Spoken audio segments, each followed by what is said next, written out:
지난 월요일 우리 남성 큐티 모임을 마치고 교회에서 집으로 운전하던 중이었습니다. 한 성도님으로부터 전화가 걸려왔습니다.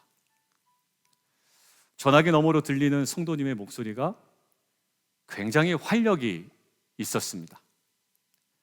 최근에 있었던 개인적인 감사한 소식도 나눠주셨고요. 그리고 앞으로 결정해야 되는 상황들을 나눠주시면서 기도 요청을 저에게 하셨습니다. 그런데 제가 9시 기도회에 업데이트하거나 단톡방에는 올리지 않았습니다. 왜 그랬을까요? 개인적으로만 기도해 달라라는 성도님의 특별한 요청이 있었기 때문입니다. 누구와 누구와의 관계요? 그분과 담임 목회자로서의 그 관계 속에 그냥 개인적으로 부탁한 겁니다. 설사 이런 특별한 요청이 없더라도 저는 만약 두 사람의 깊은 신뢰의 관계에서만 이해되거나 수용 가능한 내용이었더라면 아마 저는 그런 요청이 없어도 공개하지 않았을 거예요. 왜라고요? 두 사람의 깊은 신뢰에서만 이해될 수 있거나 깊은 그 신뢰 관계 속에서만 수용될 수 있는 내용이라면 섣불리 공개하지 않았을 겁니다. 왜냐하면 그 상황을 제대로 이해하지 못한 사람들에게 공개될 경우에 오히려 두 사람 관계 속에서의 그 소중한 내용들이 불필요한 오해, 쓸데없는 평가, 억측으로 훼손될 가능성이 많기 때문입니다. 그런 기준과 관점으로 오늘 요한복음 17장을 바라보면 조금 특이한 내용이 관찰이 됩니다. 5절을 보시면 우리가 2주 전에 묵상을 했는데 창세전에 내가 아버지와 함께 가졌던 영광 이렇게 되어 있습니다. 성부 하나님과 성자 예수님과의 관계가 설명되고 있죠. 오늘 본문 21절 좀 밑줄 그어놓으실까요? 아버지께서 내 안에 내가 아버지 안에 있습니다 라는 표현이에요. 22절은요 내게 주신 영광이 있습니다 라는 거죠. 사실 성부와 성자와의 관계, 아버지와 아들과의 관계, 하나님과 예수 그리스도의 관계는 사실 너무 깊고 너무 내밀하고 너무 영광스럽습니다. 그러니까 인간의 언어로 이렇게 잘 표현되거나 아니면 인간의 이해나 상상으로 잘 묘사될 수 있는 부분들은 아닙니다. 그리고 또한 관계는 어떤 특이성이 있냐면 어떤 인류도 목격하지 못한 창세 이전부터 있었던 관계라는 거예요. 약간 이런 겁니다. 내가 우리 부모님이 사랑하신 것을 못 봤습니다. 나를 낳기 전에. 물론 비디오가 있고 사진이 있으면 확인할 수는 있겠으나 그 시간에 그 장소에 내가 있진 않았습니다. 그의 결과일 따름이지 내가 거기에 함께 참여하거나 그곳에 있지 않았다라는 거예요. 그러니까 창세 이전의 관계이기 때문에 그리고 창세 이전에 우리가 알지 못하는 영광이기 때문에 당사자도 아니고 그것들을 제대로 헤아릴 수 없는 인간이기에 엉뚱하게 해석할 수 있는 여지도 충분히 있습니다. 그렇기 때문에 더더욱 예수님께서 지금 제자들을 위한 기도를 하실 때 하나님과 예수 그리스도, 성부와 성자, 아버지와 아들과의 그 깊고 내밀한 관계를 굳이 발설할 필요는 없단 말입니다. 왜? 제대로 이해하지 못할 거예요. 그런데도 불구하고 예수님께서 오늘 본문뿐만 아니라 요한복음 17장 전체에 성부 하나님과 성자 예수님의 그 깊고 내밀한 관계 그리고 그 영광을 기도를 통하여 제자들에게 발설하시는 분명한 이유가 있습니다. 약간 이런 거예요. 이거 못 알아들을 건데 초등학생들한테. 근데 이거를 설명하지 않으면 그 다음을 설명하지 못하기에 할 수밖에 없는 이런 느낌입니다. 그 창세 이전에 있었던 영광이 무엇인지를 우리가 정확하게 표현할 수 없거든요. 그럼에도 불구하고 예수님께서 그것들을 드러내신 이유는 분명한 이유가 이렇습니다. 창세 전에 예수님께서 하나님과의 관계 속에 누렸던 그 영광은 우리가 궁극적으로 소망하고 누려야 되는 관계요, 그 관계를 통한 우리가 누려야 되는 영광이 바로 그것과 동일하다라는 거예요. 그러니까 우리가 알지 못하고 보지도 못하고 우리가 깨닫지도 못하는 그 영광을 굳이 둘 사이의 내밀한 것들을 우리에게 이야기하는 이유는 이것과 성부와 성자와의 관계가 이제는 예수님과 하나님과 이 제자들과 성도와의 관계에 하나의 뭐가? 정확하게 적용되기 때문입니다. 그렇다면 제자 공동체를 위한 주님의 기도, 이 세 번째 오늘 시간을 통해서 주님께서 우리를 위해 어떤 기도를 하셨는지 구체적으로 우리가 두 가지를 함께 묵상할 텐데, 그래서 우리를 향했던 이 간절한 기도가 빛과 소금 교회와 우리 모든 성도님들의 삶에 이루어지는 귀한 은혜가 있기를 주님의 이름으로 축원드립니다. 다시 한번 말씀드리면, 이해할 수 없는, 이해되지 않은, 제대로 헤아릴 수 없는 그 두 분과의 내밀한 관계, 창세전의 그 영광을 굳이 얘기하신 이유가 그것의 근거로 하여 지금 우리에게 무엇인가를 주기를 원하시기 때문이에요. 함께 좀 들어가 보도록 하겠습니다. 자, 함께 읽겠습니다. 첫 번째 강구죠. 시작. 여러분들, 저 기도를 간단하게 한 단어로 요약하면 어떤 말로 요약할 수 있을까요? 하나됨입니다. 하나됨. 문자적으로 전혀 틀리지 않습니다. 그렇다고 우리가 분리됨이라고 표현할 수 없어요. 하나됨이라고 표현해야 합니다. 즉, 저와 여러분이 하나 되게 해달라는 기도입니다.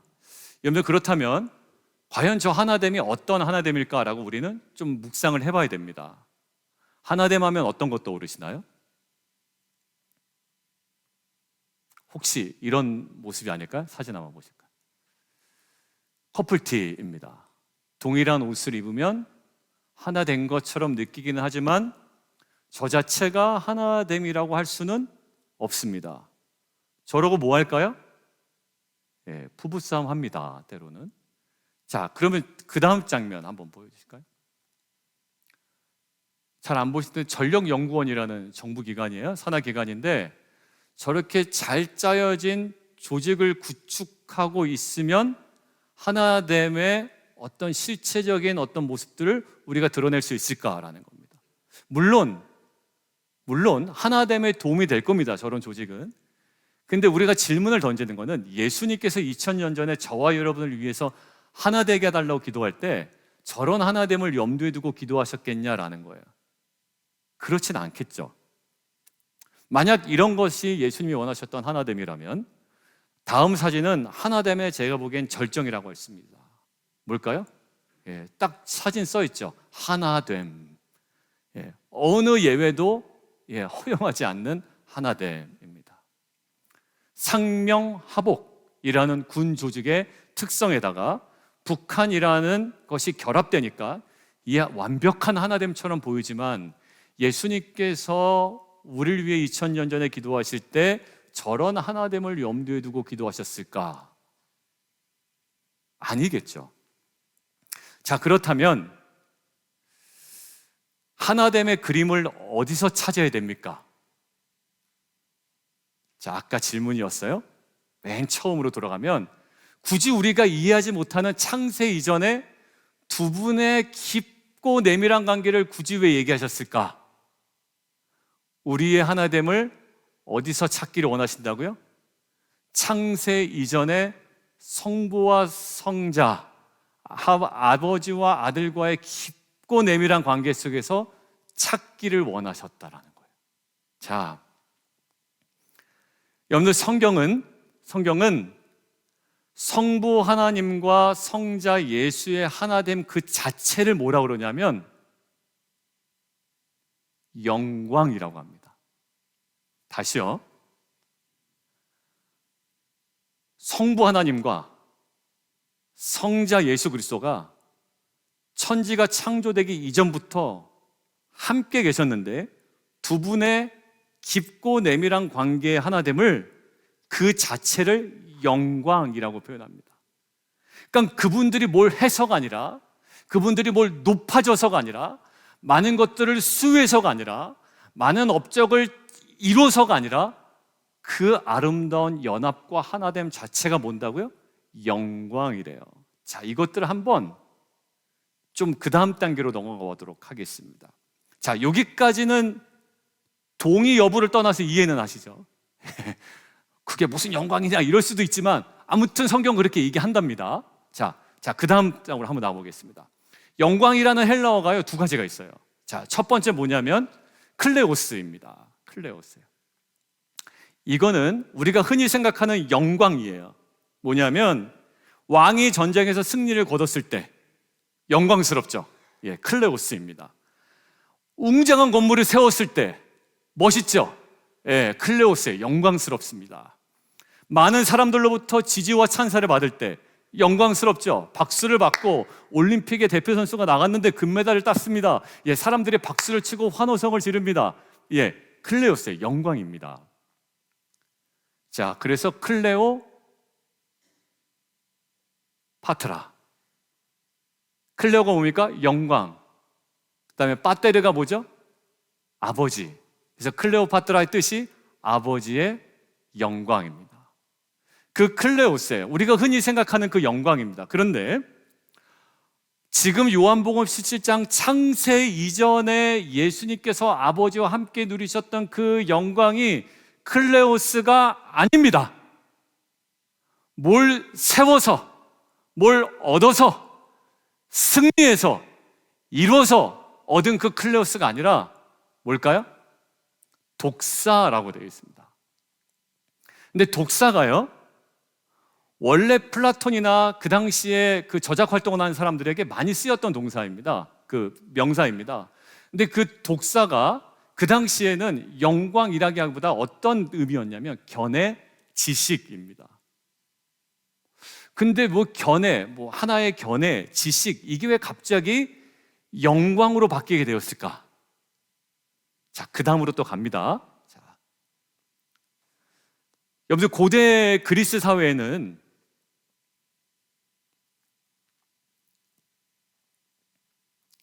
중요한 일을 앞두고 각자의 의견이 다를 수가 있습니다. 그때 일을 해결하는 방식이 어떠했습니까? 그래서 민주주의에 어떻게 보면 근원이 됐죠. 그 당시에 그런 어떤 그 문화와 방식들이. 국가의 중요한 결정을 내려야 됩니다. 어떠한 방식으로 결정합니까? 토의하고 의논하고 이야기를 해서 어떤 하나를 결정합니다. 여러분들 외적이 침투해 옵니다. 근데 강경파는 어떻게 하라고 그래요? 예, 우리도 치고 들어가자고 이야기합니다. 근데 온건파는 어떻게 하자고 그래요? 예, 일단 막자라고 합니다. 의견의 대립이 생기겠죠. 근데 그때 결정하는 방식은 많은 이야기를 하고 대화하면서 어떠한 하나의 결정을 내리게 됩니다. 설득을 하고 토론을 하고 의견이 하나로, 의견이 견해가 하나로 합쳐졌을 때 그것을 뭐라고 얘기하냐면 독사라고 합니다. 그리고 그것이 그들에게는 영광이 됩니다. 뭐 했을 때? 하나로 합쳐졌을 때. 그것이 그들에게 뭐가 됩니까? 명예가 됩니다. 그래서 그것이 뭐예요? 예, 독사라는 말이 쓰여졌습니다. 여러분들 결국 하나님의 뜻이 인간의 뜻과 하나가 될 때, 하나님이 인간의 하나님이 되시고 사람이 하나님의 사람으로 서게 될 때, 그 뜻이 합치가 되어지고 그 뜻이 하나가 되어질 때 그것을 뭐라고 그런다고요? 영광이라고 한다고요. 우리는 내가 좀 잘 나가서 무엇인가를 하면 영광이 된다고 했는데 진짜 영광이 뭐라고요? 하나님의 뜻에 완전히 합치되어 내가 하나 되어 순복하는 그 장제를 뭐래? 그것이 영광이라고 합니다. 여러분들 우리가 이번에 설립 예배 때 무엇이 복이라고요? 무릎 꿇는 거죠. 어디 앞에? 하나님의 주권과 그 영광 앞에. 여러분들 그 뭡니까? 하나님의 뜻 앞에 우리의 모든 생각을 버리고 무릎 꿇는 거잖아요. 그게 복이래요. 똑같습니다. 뭐가 영광이라고요? 내가 돈을 많이 벌어서 많은 것들을 건물을 쌓든 어떤 것들을 성취하여 영광이 되는 것이 아니라 하나님의 뜻에 나의 뜻이 합치되고 하나됨을 통해 그 자체가 영광이 된다라는 거예요. 결국 다시 돌아가면, 그러면 인간이 있기 전, 인간의 시작이 시작되기 전 성부와 성자 간에 있었던 영광의 실체는 뭘까요? 그러면 우리가 흔히 생각하는 이 클레오스라는 그런 영광의 개념은 아닐 겁니다. 막 전투에서 싸워서 이기고 높게 쌓아서 사람들이 찬사를 보내고 그런 영광을 공유하신 것이 아니라 창세 이전의 영광은 바로 이것입니다. 다음 장 슬라이드 볼까요? 같이 한번 읽어보죠. 시작.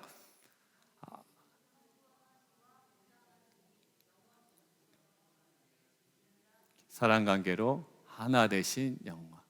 그 창세 이전의 독사의 영광은 뭐냐면 그들이 무엇인가를 업적을 성취해서 누리신 영광이 아니라 두 분이 긴밀한 관계 속에 하나 되신 영광이라는 거예요.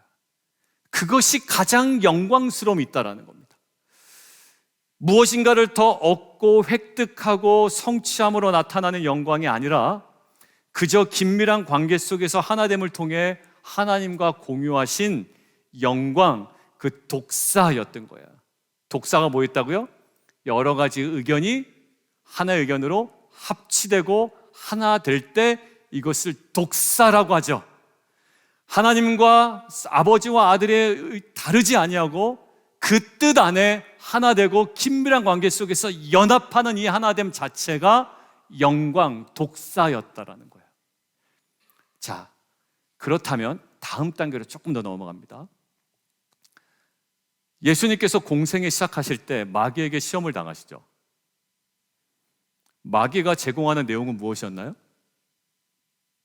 더 높아져라, 그리고 더 소유해라, 더 강해져라, 더 유명해져라입니다.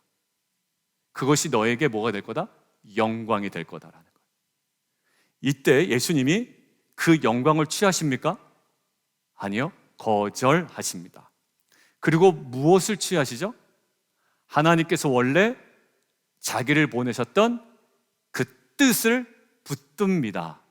그 순간 하나님의 뜻과 예수님의 욕망이 갈라지지 아니하고 마귀의 유혹이 있었지만 여전히 하나님께서 예수를 보내신 그 뜻에 온전히 합치되어 하나 되어 있습니다. 즉 독사의 영광을 취하시죠.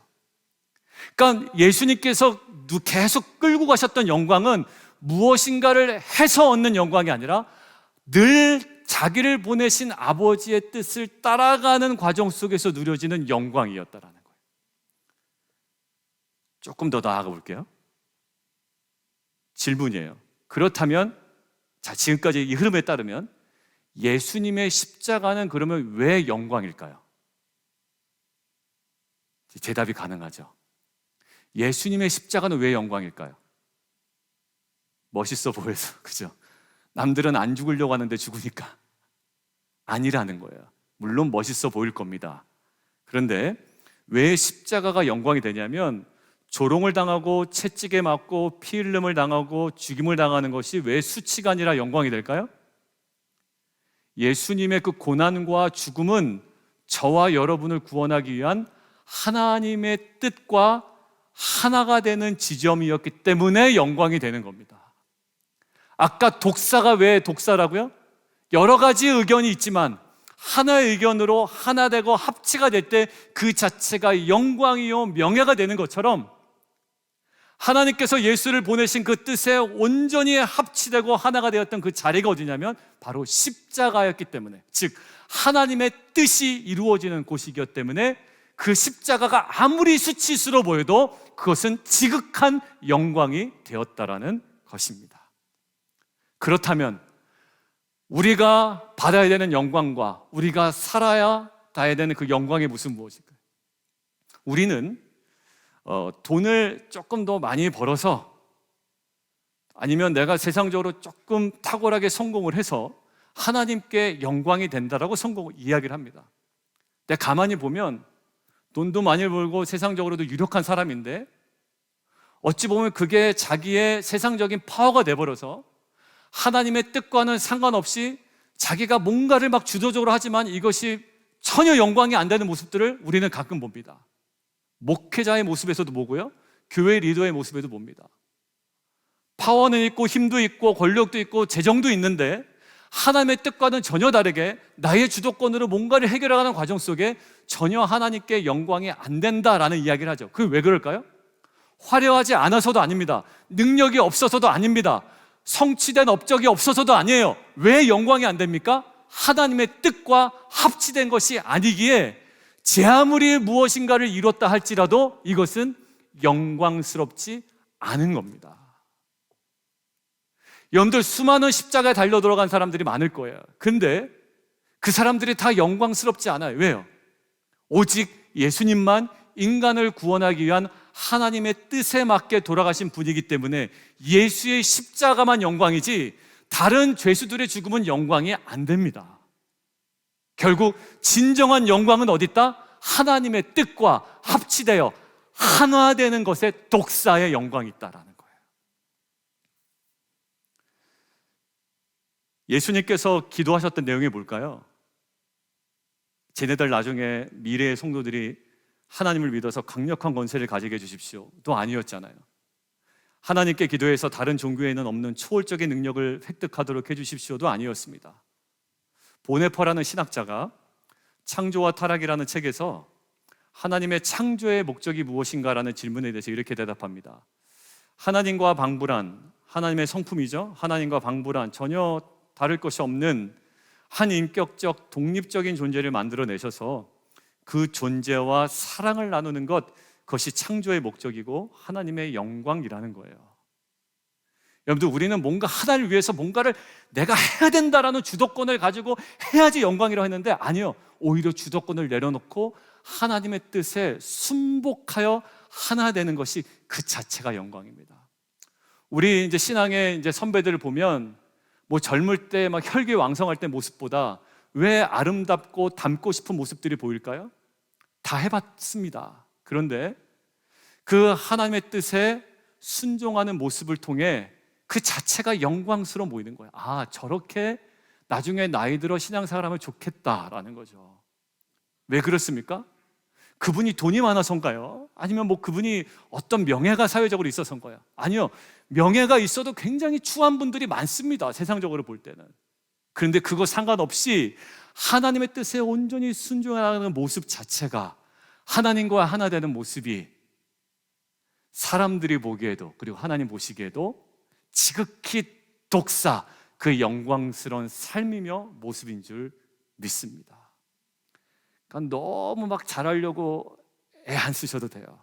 우리가 애써야 되는 오직 한 가지는 하나님 뜻에 우리의 마음을 합하여 그분과 하나 되는 겁니다. 예수님께서도 마지막 저희를 위해서 지금 세상의 권력을 얻게 해달라는 기도, 재물과 높은 집이 기도 전혀 없으시죠? 더 궁극적인 것들을 구하셨습니다. 오늘 첫 번째 대지의 제목인데요, 다시 한번 읽습니다. 시작. 아버지께서 내 안에, 내가 아버지 안에 있는 것 같이 다 하나가 되어 우리 안에 있게 하옵소서. 예, 저거예요. 우리는 그럴 겁니다. 겨우 저거 기도하신 거예요? 우리를 위해서? 아니요, 저게 너무 중요한 기도였던 거예요. 아버지께서 내 안에, 내가 아버지 안에 있는 것처럼 다 하나가 되어 우리 안에 있게 하여 주옵소서. 그것이 아버지와 아들이 창세전에 누렸던 그 영광스러움 안에 우리가 들어가는 겁니다. 상상이 안 가는 거 당연하고요, 그것이 무엇인지 가늠 안 되는 것이 가능하지만 분명한 것은 있습니다. 우리가 상상하는 것 이상의 정말 그 독사의 영광에 하나님께서 우리를 계속 끌어당기신다라는 거예요. 그리고 우리는 그 영광스러움에 부르심을 받은 자임을 믿습니다. 하나님의 뜻을 알고 그 뜻에 온전히 하나가 되어 그 뜻에 순복함으로 십자가에서조차 영광을 취하신 예수 그리스도처럼 우리들도 하나님의 뜻을 알고 그 뜻에 순복하는 하나됨을 통해 그 독사의 영광을 누리는 저와 여러분 되기를 주님의 이름으로 축원드립니다. 오늘 나중에 결단의 찬양할 건데요, 교회여 일어나라, 첫 가사가 이렇게 되어 있습니다. 왜 일어나야 될까요? 이제 교회 100명 넘으니까 일어나야 될까요? 아닐 겁니다. 되게 유치하죠. 왜 일어나야 될까요? 재정이 이제 10만 불, 20만 불 넘어가니까 일어나야 될까요? 가사가 뭐라 되어 있냐면 교회여 일어나라 주께서 부르시니예요. 작든지 크든지 상관없습니다. 주께서 부르시니 교회에 일어나라. 어디요? 주님의 그 마음과 뜻이 그렇다면 우리가 그 뜻에 합치되어 하나 되어 일어나는 거예요. 뒤에 가사 두려움과 실패 있을지라도 내려놓고 교회여 일어나라 라는 겁니다. 하나님의 뜻을 분별하여 그 뜻에 하나 되어 그 걸음을 움직이는 성도와 공동체는 이 세상에서 가장 영광스러운 공동체인 줄 저는 믿습니다. 가져서도 아니고 업적을 이뤄서도 아니고 그 뜻에 우리의 마음을 합하여 하나됨을 통해 그 길에 순복하며 나아갈 때 정말 연약해 보이는 그 사람을 통해서도 하나님은 영광스러움을 드러내실 줄 믿습니다. 저는 이 그림을 과부를 통해서 봤어요. 과부의 두렵돈. 과부의 두렵돈은 굉장히 적은 돈이죠. 그런데 그 과부의 두렵돈에 아무것도 아닌 그 작은 행동에 하나님은 굉장히 영광스럽게 만드십니다. 왜 그럴까요? 많은 것을 들여서도 아니에요. 하나님 뜻에 합한 헌금이었기 때문에 그렇습니다. 여러분들, 저희가 이제 하나님을 영어롭게 합니다라는 이 캐치프레이즈 아래 너무 과도한 세상적인 것에 몰두하기보다 온전히 각자의 골방에서 하나님 뜻을 분별하여 우리의 마음을 하나 되어 마음을 정하고 하나 되어 순복함을 통해 주의 영광을 드러내는 저와 여러분 되기를 주님의 이름으로 축원합니다. 여러분들, 두 번째요, 우리가 함께 좀 보겠습니다. 함께 읽을까요? 시작. 네, 낙중 집사님 소리만 들려서 같이 읽습니다. 시작. 여러분들, 하나님의 뜻이 인간의 뜻과 합치될 때, 하나 될 때 그것이 영광이 된다고 얘기했습니다. 그러니까 빛과 소금 교회가 사역을 많이 하면 영광이 되는 게 아니에요.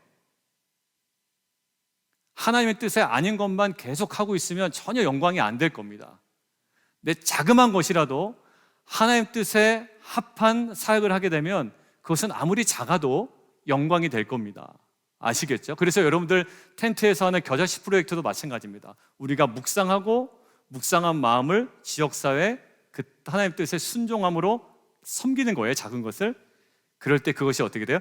영광이 됩니다. 자, 그런데 그 하나됨을 통한 영광은 지금 겨자씨 프로젝트도 얘기 나눴지만 그저 정적으로 어딘가에 머물러 있지 않다라는 거예요.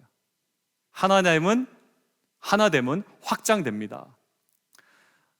삼위 하나님의 하나됨이 결국 인간으로 확장된 것처럼 우리와 삼위일체 하나님과의 그 하나됨은 결국 세상과 열방을 향한 확장성으로 나아가게 됩니다. 여러분들, 다시 한번 생각해 보면 끊임없이 우리가 하나님 안에 머물고 하나님 뜻 안에 머물 때 열방을 향한 우리의 삶의 확장성은 계속 커지게 됩니다. 이것이 어디에 증거로 있냐면 사도행전에 있습니다. 사도행전에 많은 사람들은요, 그들의 종교적인 권력이 있던 자들이 아니에요. 오히려 종교 권력으로부터 따돌림 당하고 핍박받는 자들이었거든요. 근데 사도행전의 사도들과 제자들은 하나님의 뜻에 오직 머물러 있음으로 말미암아 결과적으로 그들의 인생이 열방으로 흩어지며 열방을 향하여 나아가게 되는 확장성을 가지게 됩니다. 뭐가 키였나요? 재산이었나요? 건강이었나요? 아니면 권력이었나요? 오직 하나였습니다. 하나님의 뜻에 머금을 통해 그들의 삶의 확장성이 도드라지게 나타나게 됩니다. 모세도 한번 볼까요? 모세가 자기가 아주 40세에 애굽의 왕자로 있을 때 기고만장했죠. 그때 오히려 그의 삶의 확장성은 완전히 축소됩니다. 왜요? 하나님의 뜻에 맞지 않았어요. 오히려 애굽의 사람을 죽이게 됩니다. 근데 80세 노인이 됩니다. 광야로 나가죠. 이제는 모든 것들이 사라진 것 같아요. 그런데 노인의 모습으로 광야에 있지만 모세가 그 불타문 떨기나무 사이에 그 앞에 머물고 지속적으로 하나님 뜻 가운데 머물 때 이스라엘 민족을 구원하는 인생으로 삶이 확장되기 시작합니다. 뭐가 키였나요? 모세의 나이였나요? 모세의 재산이었나요? 아니요, 오히려 광야에 나가서 이제 다 아무것도 없는 모세였어요. 애굽의 왕자라는 신분도 이제 다 잃어버렸다고요. 그런데 하나님의 뜻에 계속 머물 때 오히려 그 80세 노인의 삶이 민족으로 확장되기 시작합니다. 바울도요, 다메섹 이후에 하나님 뜻에 머물고 그 뜻의 하나됨을 통해 갈라디아, 마게도냐, 아가야, 로마와 서바나까지 복음을 전하는 인생으로 삶이 계속 확장됩니다. 여러분들, 저는 저와 여러분이 골방에서 하나님과 기도함을 통해 하나님의 뜻에 합치되고 하나가 될 때 열방을 향한 사명을 감당하는 공동체로 우리를 그렇게 삼아 주실 줄 믿습니다. 그러니까 골방 없이 열방을 향한 외침은 조금 이상한 거예요. 하나님 뜻에 내 마음이 합하여지지 아니하고 하나님 뜻에 내가 하나 되지 아니하고 하나님 뜻 앞에 내가 머물지 아니했는데 열방으로 나가는 것은 조금 겉멋든 크리스찬일 가능성이 많습니다. 근데 아무리 내가 연약해도 하나님 뜻의 이 골방 속에서 온전히 계속적으로 머금을 통해 하나님은 우리의 삶을 열방을 향해 계속 확장시키는 주님의 귀한 영광스러운 삶으로 우리를 사용하실 줄 믿습니다. 여러분들, 저는 이거 설교문 작성하다가 우리의 자녀들을 생각을 해봤어요. 하나님의 말씀을 통해 우리 자녀들이 하나님의 뜻을 분별하기를 원해요. 그리고 그 뜻에 합한 자로 그들이 하나 되기를 원합니다. 그리고 그들이 하나님의 뜻에 그들의 평생의 삶 가운데 순차적으로 순복해 나가기를 원합니다. 그때 열방의 주의 영광을 선포하는 확장된 인생으로 쓰임받을 줄 믿습니다. 여러분들의 자녀 한번 보세요. 이런 하나님의 뜻에 대한 열망이 있나요? 없어요. 대화 자체가 그런 식으로 되지 않아요. 아니, 만약에 그렇다면, 여러분의 자녀가 그렇다는 게 아니라, 그렇다면 여러분들 이게 하나님의 영광, 열방을 향한 복음의 확장, 여러분들 이게 대화가 안 이루어지잖아요. 아무리 그들에게 좋은 직업이 있고 좋은 학벌이 있다 할지라도 여러분들 이 열방을 향한 하나님의 마음은요, 하나님 뜻에 마음을 정하고 거기에 하나 되어 머무는 자들을 통하여 하나님은 그의 인생을 더욱더 빛나게 사용하실 줄 믿습니다. 여러분들, 우리의 자녀들을 통해 저는 하나님께서 분명히 영광 받으실 줄 믿습니다. 왜냐하면, 왜 그럴까요? 주님께서 지금 2000년 전의 미래의 성도들을 위한 간절한 기도가 이 기도였기 때문이에요. 제발 우리 빛과 소명의 성도들이 그냥 주식에서 대박이 났으면 좋겠습니다 라는 기도가 아니라, 저들도 우리처럼 하나가 되어 내가 주신 영광을 내가 그들에게도 주겠고 결국 이들이 세상으로 하여금 알게 하옵소서라는 이 하나님의 나라를 확장시키는데 이 관계의 하나됨은 너무나도 중요했던 거예요. 저는 그러면서 어제 설교문 파운데이션에서 이제 작성을 하다가 가슴이 조금 뛰는 장면이 있었어요. 주의 마음을 가진 자들, 그리고 주의 마음에 합한 자들이 하나 되어 이 지역사회에 일어나는 그림이었습니다. 우리 지역에 빛과 소금 교회만 있는 건 아니에요. 다른 교회는 작고 크고 이렇고 저렇고 이야기하지만 다들 주님의 몸된 교회입니다. 인간의 연약함은 우리 교회도 있고 그들 교회도 있어요. 근데 분명한 거는 주의 마음을 가진 자들과 주의 마음에 합한 자들이 이 지역사회에 너무나도 많다라는 거예요. 주의 마음에 합한 자들이 연합하면, 주의 마음이 합하여 주님의 뜻에 하나 되어 우리가 순종할 때 그 자체로 하나님께서는 분명히 영광 받으실 줄 믿습니다.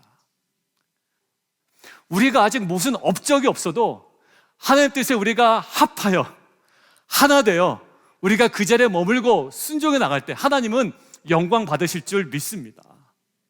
여러분들, 이 개교회주의에서 우리가 벗어나면 좋겠어요. 이 디스와 노던 버지니아 알링턴에 있는 청년들을 품고 나아가는 교회가 우리 교회뿐만 아니라 여전히 많습니다. 우리 영 어덜트요, 지금 아까 얘기했죠, 동영상 폐해가 너무 심해요. 그런데 지금 인스타그램에 릴스를 계속 올리고 있습니다. EM권에서. 여러분들 막 좋아요 눌러주시나요? 그들의 그 대그룹 모임에서 강의한 것들, 교제하는 것들, 또 우리 해경 권사님 댁에 가서 교제한 것들, 이거 막 올리고 있습니다. 그래서 좋아요 눌러주는 거예요. 그들의 어떤 삶의 모습을 보여주는 겁니다. 여러분들, 결국 그들의 모습, 교회의 모습, 이 알링턴과 이 버지니아와 또 DC에 있는 젊은이들을 향한 정말 뜨거운 하나님의 뜻의 마음에 합한 자들이 함께 일어나는 것들을 제가 꿈꾸게 되었습니다. 여러분도 제가 어떤 조직을 만들자는 것 아닙니다. 하나님의 뜻이 이 지역사회 노던 버지니아에 이루어지기 위하여 우리는 하나님의 거룩하신 명령과 뜻에 함께 순복함으로 하나 되어야 합니다. 그리고 우리가 그렇게 하나 될 때 그 하나됨 자체가 독사, 영광이었던 것처럼 우리가 하나님의 뜻에 하나 되어 순복해 나갈 때 하나님은 그것을 통하여 정말 그 영광스러움을 이 지역사회 가운데 온전히 드러내실 줄 믿습니다. 결국 주님께서 간절히 기도하셨던 그 하나됨의 영광을 통해 이 열방의 복음이 전해지는 귀한 역사가 우리 교회와 우리 지역 교회들과 또 성도들을 통하여 일어날 줄 믿습니다. 미래의 성도들이 하나 되기를 간절히 기도하셨던 그 주님의 기도, 그리고 온전히 되기를 원하셨던 그 주님의 기도, 그리고 그 우리들을 통하여 이것들을 알리게 하옵소서, 전해지게 하옵소서, 증거되게 하여 주옵소서 했던 이 간절한 기도가 2024년 빛과 소금 교회, 오늘 우리가 살아가는 이 시간과 공간 속에 이루어지는 성도와 우리의 삶이 되기를 주님의 이름으로 축원드립니다.